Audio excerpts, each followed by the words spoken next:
Great.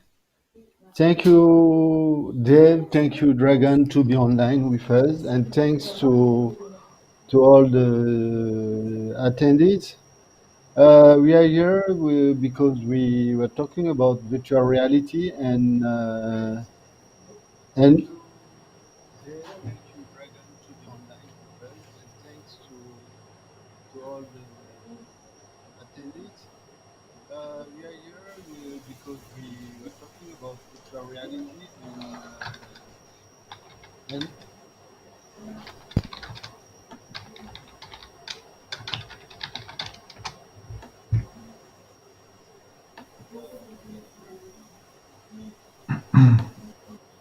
this is strange. Oui, il y a un problème, j'ai un retour micro.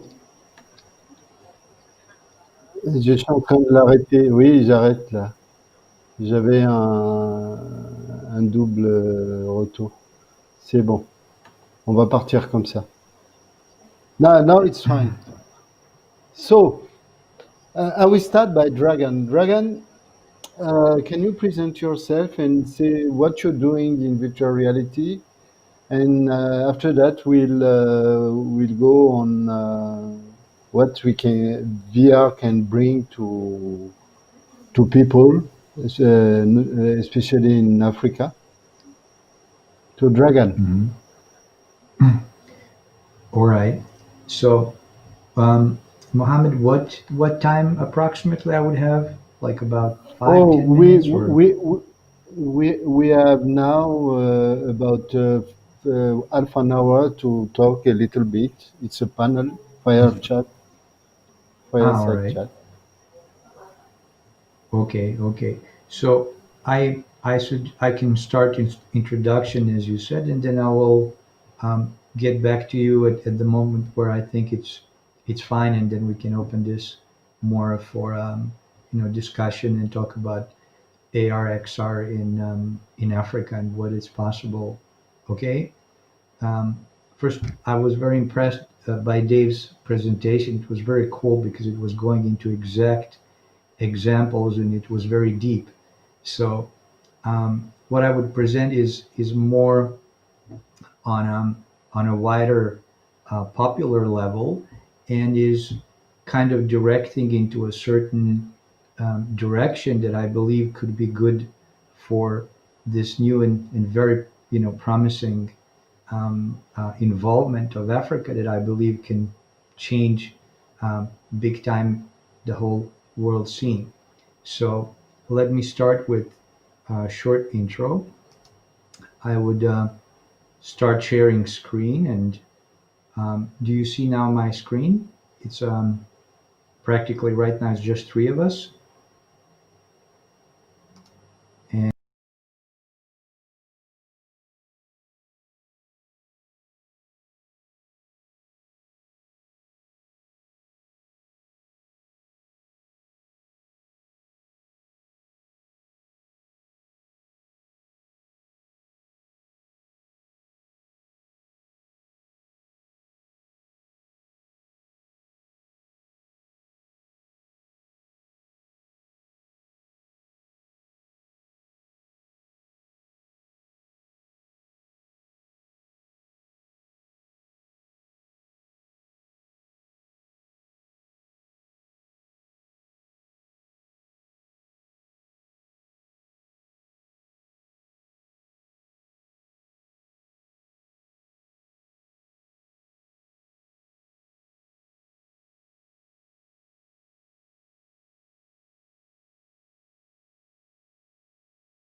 where it was for the first time you had ability to mix virtual and real worlds through cameras that were synchronized in both worlds.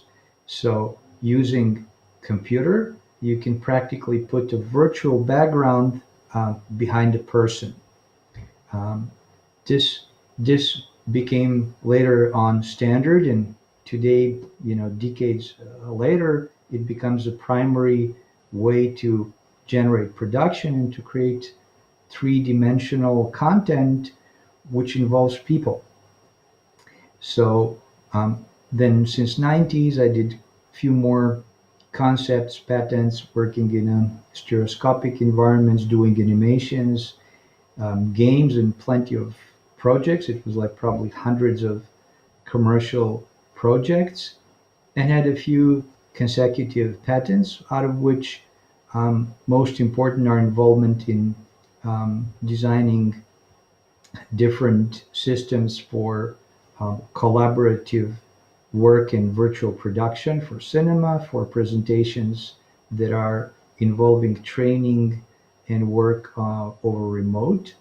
And recently, I'm putting forward concepts that I call a reversed virtual studio, where you can be practically positioned anywhere, and using little concepts and small technology, you should be able to place a living person into any 3D environment or into any virtual video environment, and therefore be able to train, to explain, to educate people on a distance by simply putting yourself together with your content. So I can essentially see that I can most probably do this explanation over slides. Let me just see. Um, okay, so what is, just a second, I'll just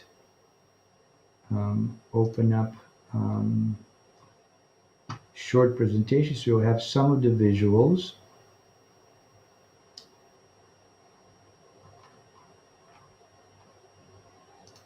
All right.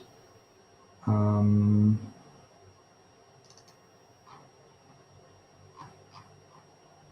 okay.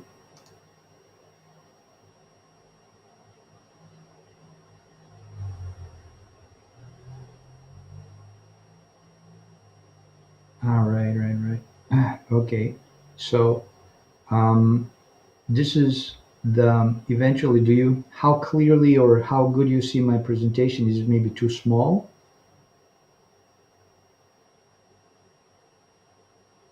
No, it's okay. Yes. You can try. We do with the means we have. All right. So, well, essentially, it's the thing is that today it's very important that in this pandemics people are trying to reconnect, and right now we're in a position where we have to reach for completely new tools, and people really want to travel, to experience, to do things, and to talk and communicate together over a distance on uh, on a working contest. It's essentially the same thing. You want to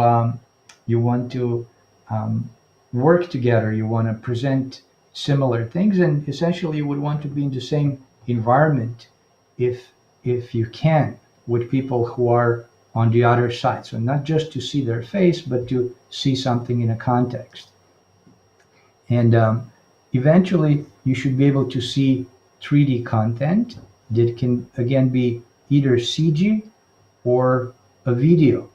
And in today's mainstream, you would usually reach for using um, virtual reality, which requires very specific technology that once you put it, you would be immersed in different environments and be able to interact with people.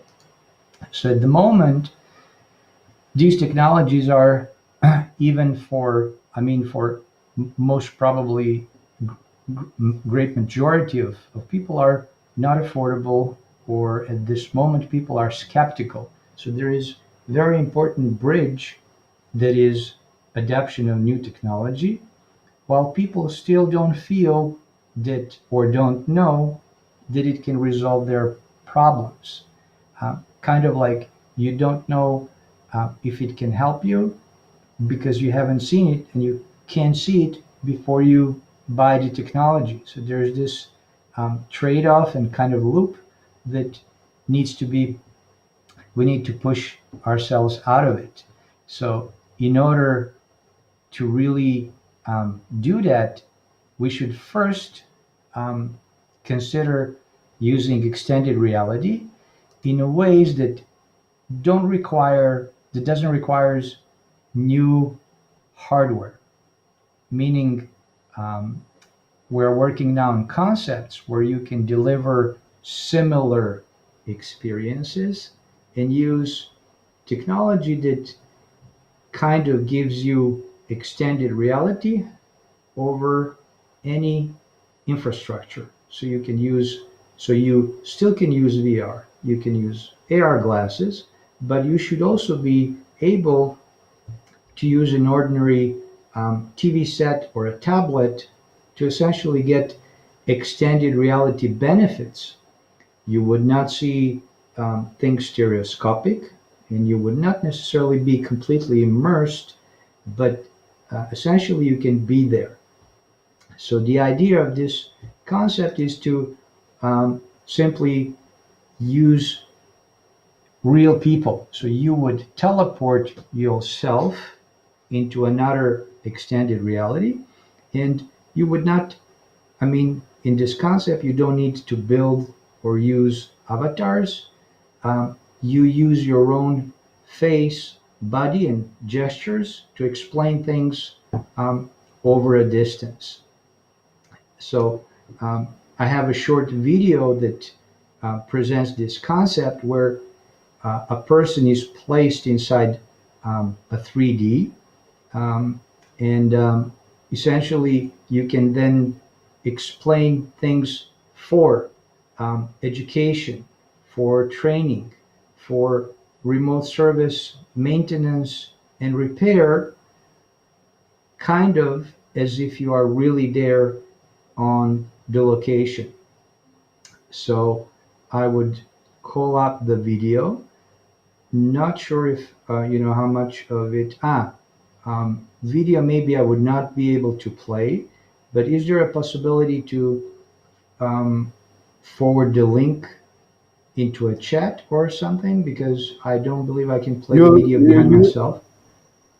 it's not a problem. At the end, we'll send the link. We'll put the All right. link online, Tool. All right. and people will Okay. be able to use it.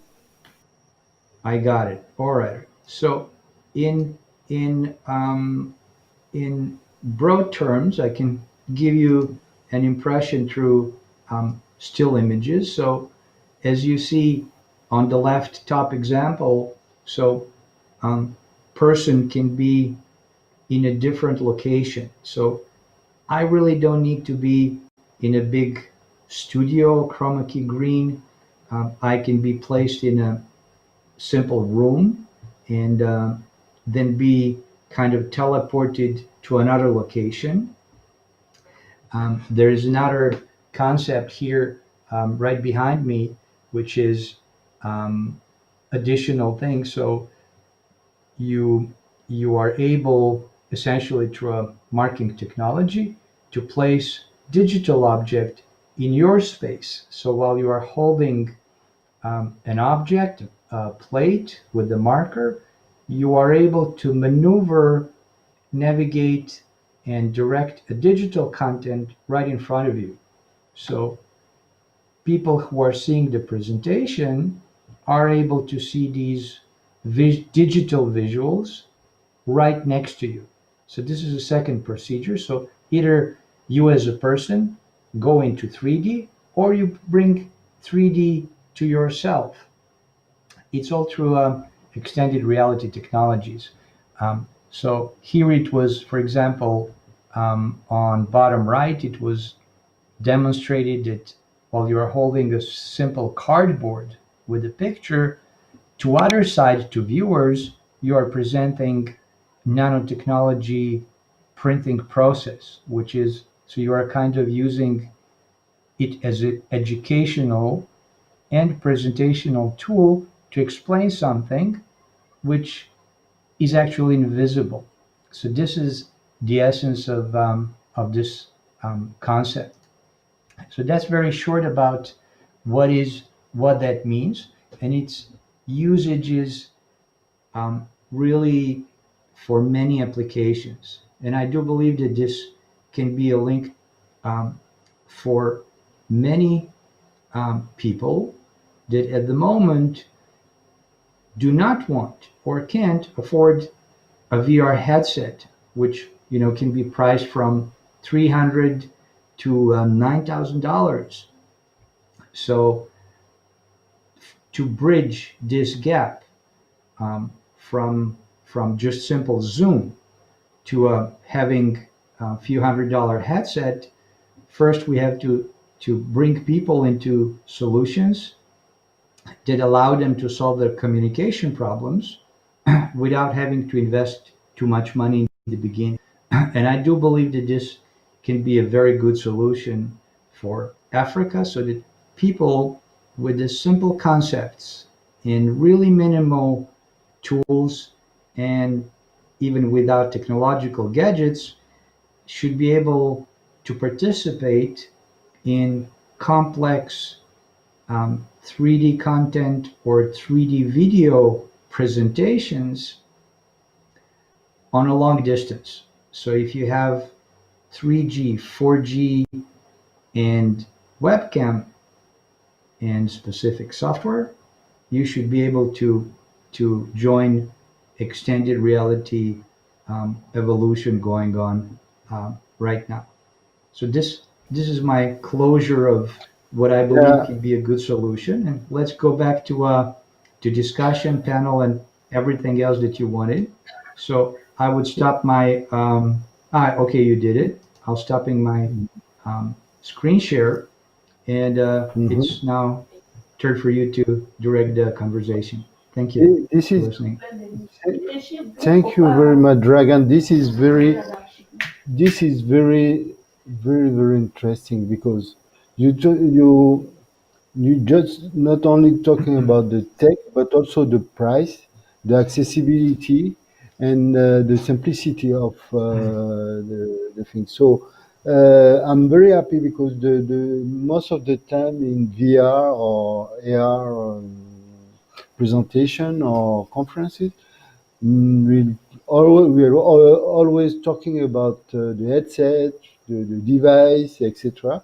And Right. it makes people think the same way. VR, AR, etc. are all about tech, new tech, expensive hardware. But what you are bringing here is an affordable way to access to extended reality or mixed reality in a way people who don't have the means or the money for things they can do it.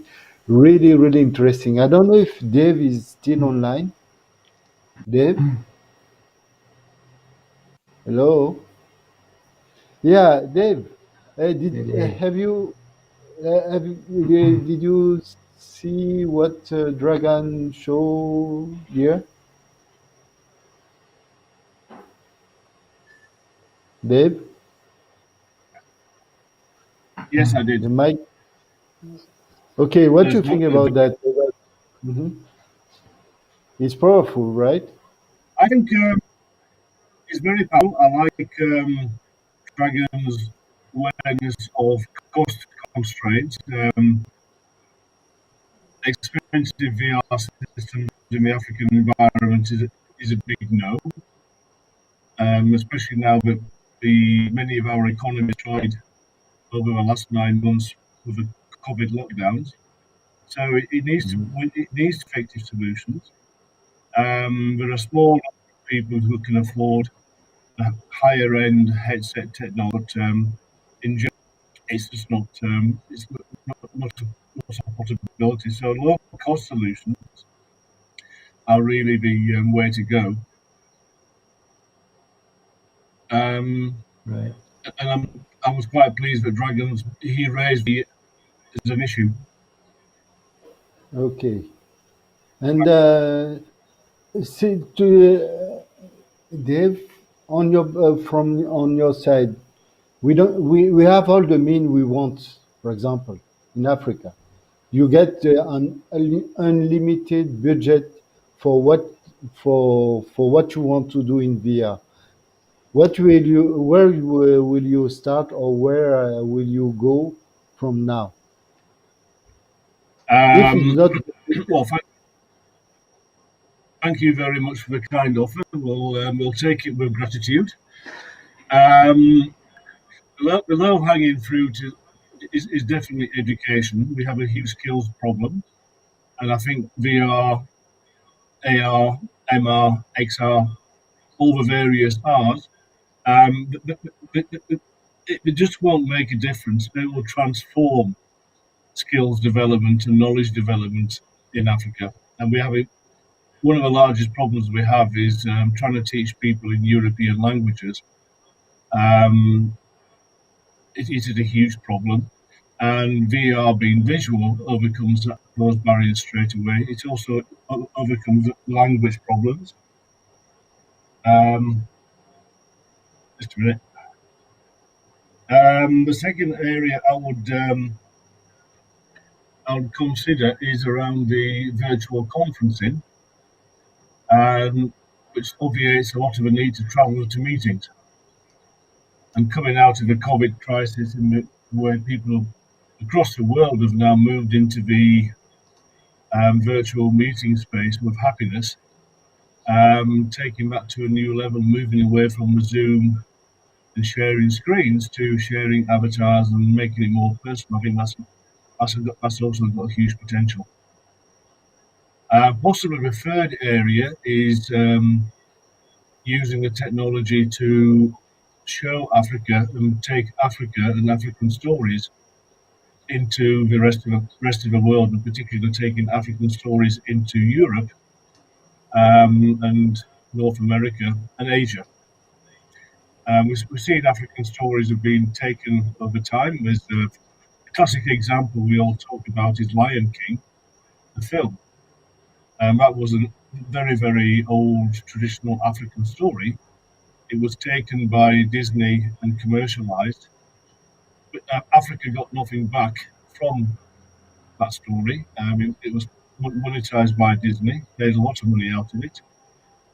We can start using the technology to get those stories into the rest of the world, and as a way of creating wealth, local wealth, not in Walt Disney's bank account. So I think that's another area as well. So three okay, areas: thank you. education, Education, education, collaboration, and storytelling. education, virtual meetings, and telling the stories. Okay. And you, Dragon, on your side, well, what are the main domain you think VR should be used, and not only in Africa, but actually, what is the main things the extra technology can bring to the world? And Right. So um, I think I would agree with Dave that definitely education would be first, and also across the world. I mean, you have this paradigm where um, kids are today on daily basis playing very intense games, looking at very rich visuals, videos, and once they go to school, they're exposed to a 17th century Victorian type of school where just using a blackboard and the chalk. So of course they would be bored, and there will be no retention, and so this thing really has to move. And for that matter, we we get teachers on the board to be able to use things that should not require them to be technologically savvy, but something that is really simple to use, and then to have ability to offer them content, like how they can choose or take content. And really today, these things um, um, become become available using, for example, Sketchfab, which is Hmm. real-time 3D object repository.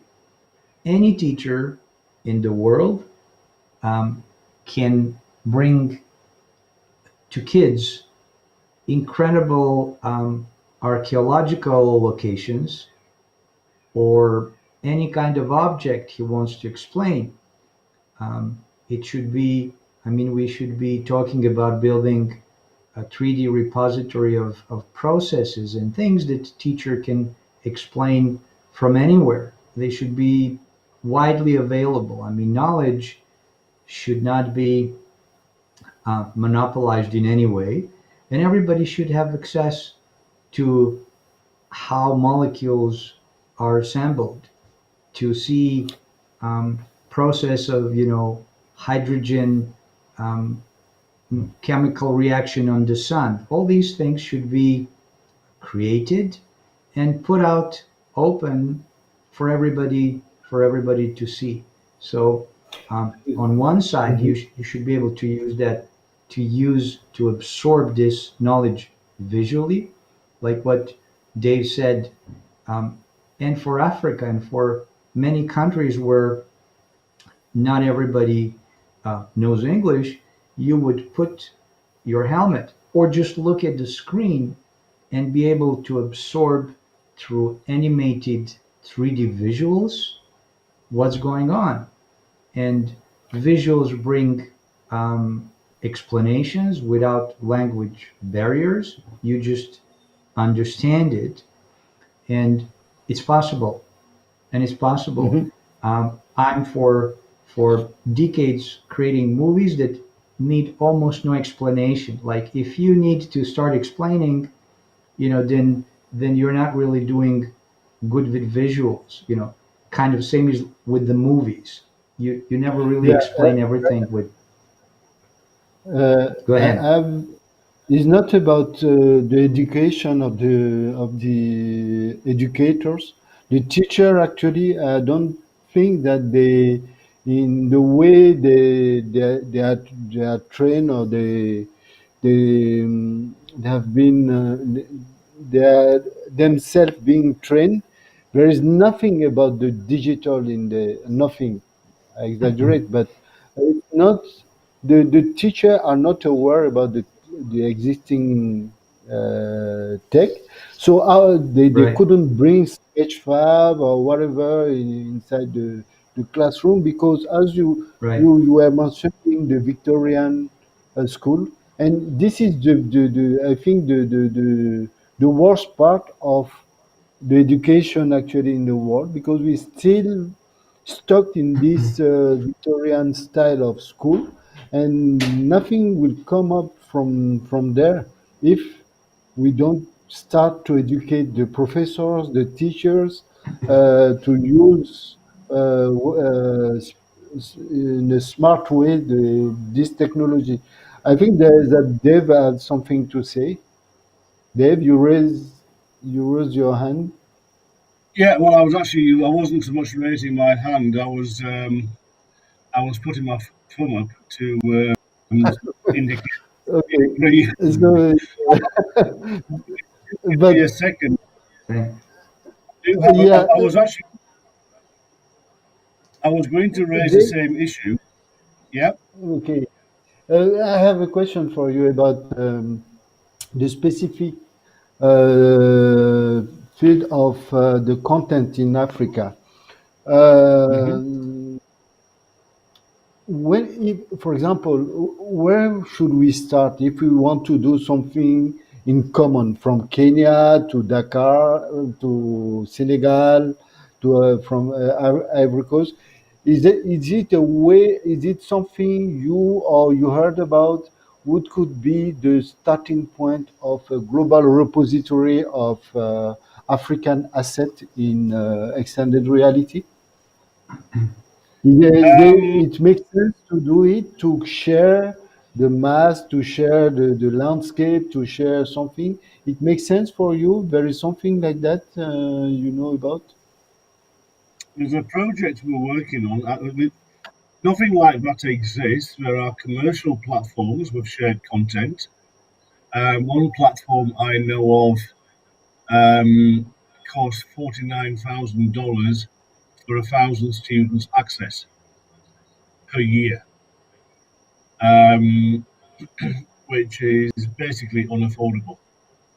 Um, it's something we're looking at is to build a shared platform based on open source principles, whereby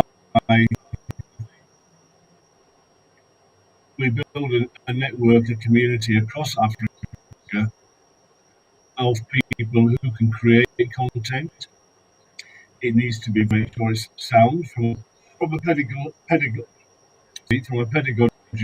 be good content, and community, a network of people building content and sharing with content, and it's content that conforms to the CAPS curricula, the Cambridge system, whichever curricula is active in around Africa, the various curriculums, and building that content to address STEM subjects, science, technology, engineering, mathematics, but also the arts as well. And that's a concept we're busy building and busy looking at how to take it forward. Um, and we're busy with that as we speak. And then that's probably a very, very good way to build a library of content. Um, if you look at all the school subjects and all the various age levels, you're looking at thousands, if not tens of thousands of pieces of content. To build that portal, that library, which is very comprehensive, it's going to take a network of 1,000, even 10,000 people, and probably take 5 years to build it. But if it's open source content, then people can take it, modify it, adapt it, use it as they want, put it back as a new version, and that is the way to go. And thank you very much for your offer of unlimited funding. And that's one area I would have applied. This is very. This is the power of virtual reality, Dave. You should put put down your virtual headset, because there is no world where you get an unlimited budget, only in virtual reality. So you are now living in a virtual world. Been living in the virtual world for the last 20 years. So Yeah, yeah. And my next question for you, Dragan, about um, how actually you see the coming years in terms of development for the hardware. You think that we are moving forward affordable headset in the coming years, where people would be able to use it massively, or we have to wait for a very long time? Right. So I think that we have now an ongoing evolution of VR hardware, which are better and better headsets, which have better and better resolution. Um, m- my personal, I mean, my own knowledge and conviction is that the real secret of how human eye brains sees reality is still yet to be discovered. So VR headsets are just a step on that way, significant one, probably in a much bigger step than what we did in 90s. You know, in 90s there was also virtual reality. There was also a hype and a belief. And if you are really true to the truth and not kind of, if you can separate yourself from desire to make money, which big high-tech companies and manufacturers of course want to do. But then if you are really seeing the main issue is that there's still a problem of people being immersed in 3D, as your brain still has partially rejection of what you're seeing. So my belief is that as helmets try to reach this peak, trying to figure out what is better, and we will still be linked to this concept, where you feed the left picture to the left eye, right picture to the right eye, which comes from um, 1832. So once technological peak is reached and we're still not convincing people that you can use this more than 40 minutes, we will reconsider it. I hope this will happen earlier. The future really is in display systems, in cinema screens, big screens, monitors that give your eyes 3D visuals without the need to have a helmet. So you can be partially immersed. You will still be comfortable being in your own world, but you will have a window into a different world. Being immersed um, means really being there. So it has advantages, but also has consequences. So these two are not really balanced. And on that road to better XR, VR, MR, we would need for every specific application to balance what do you use. So VR can be very exciting when you are immersed, but it generates a lot of additional issues. Like what Murphy says, every solution breeds new problems, and we have to be aware of them. So if we kind of remove the hype away, then there's some logical progress that we're going to see. So headsets are going to be better and better, but then companies will see that for true social experience, you need screens. We'll go back to 3D screens that will be better. There will be laser projections in 3D. Technology, in that sense, should become cheaper, and you should be able to Mm-hmm. get a monitor that allows not only you, but another three people or the entire classroom um, to see things in 3D. So, not Mm-hmm. necessarily you need to look behind you and see the same thing, but in front of you, you know that you have another world in three dimensions that you can understand and be part of. So that will Great. be the future. Okay. Dave, thank you very much, Dragan. We'll try to close the discussion.